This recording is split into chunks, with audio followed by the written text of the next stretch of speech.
प्रणाम मास्टरी के पटल पर उपस्थित सभी विज्ञजनों को।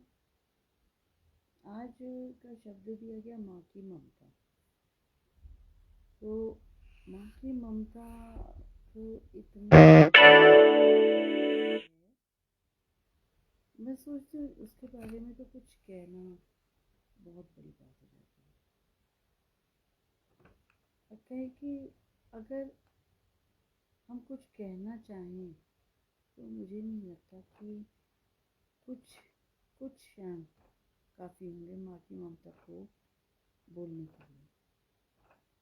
माँ की ममता या माँ के ऊपर इतना कुछ लिखा जा चुका है आज तक, फिर भी माँ की ममता और माँ के वात्सल्य और माँ की त्याग पूरा नहीं हो सकता। ईश्वर ने जब स्वयं को बहुत विवश पाया प्रत्येक प्राणी के साथ रहने के लिए, तो उसने माँ के सृजन किया। माँ शब्द ही अपने में इतना, मैं कहूँ कि अनुपम है, इतना अनमोल है कि उसको कहीं हम बखान कर ही नहीं सकते। माँ का शब्द, माँ अपने में इतना विस्तृत रूप रखती हैं कि हम उस संबंध को कहीं अगर हम उसको व्याख्या करना चाहें तो नहीं कर सकते। जब माँ की विवेचना नहीं कर सकते, सुषमा नेहर दीदी को प्रणाम है, तो जब हम माँ की विवेचना नहीं कर सकते तो माँ की वो भावना जो कि बच्चे को गर्भ में आते ही महसूस हो जाती है, क्योंकि वो माँ का अभिन्न रूप है। गर्भस्थ शिशु माँ से जुड़ा होता है। जब वह पृथ्वी पर आता है, इस दुनिया में आता है, तब वह माँ के अपने अंतरतम से थोड़ा सा बाहर निकलने की कोशिश होती है, विलग होता है थोड़ा। तो माँ दुनिया का सबसे अच्छा रिश्ता है, सबसे अमूल्य रिश्ता है, और यह अनमोल रिश्ता मृत्यु पर्यंत बना रहता है। जब भी हमें कभी चोट लगती है तो मुंह से हाय माँ निकलता है।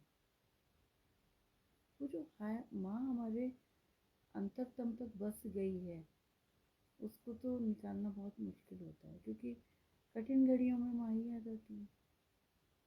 बच्चा हमेशा अपनी कठिनतम समय में अपनी माँ को ही याद करता है, ईश्वर को याद करता है। ईश्वर के रूप में वो अपनी माँ को देखता है, माँ को भी याद करता है।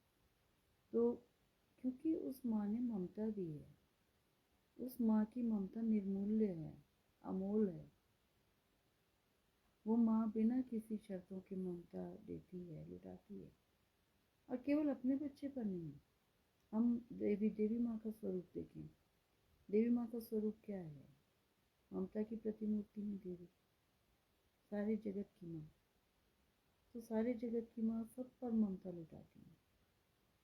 इसी तरह अपनी माँ भी होती है, उसी का रूप है।